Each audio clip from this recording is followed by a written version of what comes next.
സെക്രട്ടേറിയറ്റിന് മുമ്പിൽ നടത്തിവരുന്ന ആശാപ്രവർത്തകരുടെ സമരം ന്യായമാണെന്ന് വ്യക്തമാക്കുന്നതാണ് വിദഗ്ധ സമിതിയുടെ റിപ്പോർട്ട്.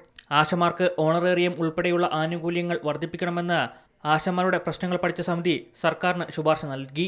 വിദഗ്ധ സമിതി റിപ്പോർട്ട് ആരോഗ്യമന്ത്രിക്കാണ് സമർപ്പിച്ചത്. നിലവിൽ 7,000 രൂപയുള്ള ഓണറേറിയം 10,000 രൂപയാക്കി വർദ്ധിപ്പിക്കണമെന്നാണ് റിപ്പോർട്ടിലെ ശുപാർശ. വിരമിക്കൽ ആനുകൂല്യം വർദ്ധിപ്പിക്കണമെന്നും ശുപാർശയിലുണ്ട്. കേന്ദ്ര നിയമപ്രകാരം നിലവിൽ 50,000 രൂപയാണ് വിരമിക്കൽ ആനുകൂല്യം. ഇത് 1,00,000 രൂപയാക്കി വർദ്ധിപ്പിക്കണമെന്നും ശുപാർശയിലുണ്ട്. വനിതാ ശിശുവികസന വകുപ്പ് ഡയറക്ടർ ഹരിത വി കുമാർ അധ്യക്ഷയായ സമിതിയാണ് റിപ്പോർട്ട് സമർപ്പിച്ചത്. ഫെബ്രുവരി 10-നാണ് ആശാ വർക്കർമാർ സെക്രട്ടറിന് മുമ്പിൽ സമരം ആരംഭിച്ചത്. രാപ്പകൽ സമരവും മുടിമുണ്ടന സമരവും സെക്രട്ടേറിയറ്റ് വളയലും സംസ്ഥാന യാത്രയെല്ലാം സമരത്തിന്റെ ഭാഗമായി നടത്തിയിട്ടുണ്ട്.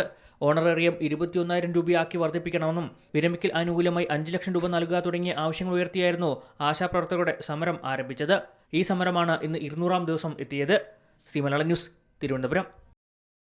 ഏറ്റവും പുതിയ വാർത്തകളും വിശേഷങ്ങളും വിരൽത്തുമ്പിലറിയാൻ സി മലയാളം ന്യൂസ് എല്ലാ ഡിജിറ്റൽ പ്ലാറ്റ്ഫോമുകളിലും ലഭ്യം.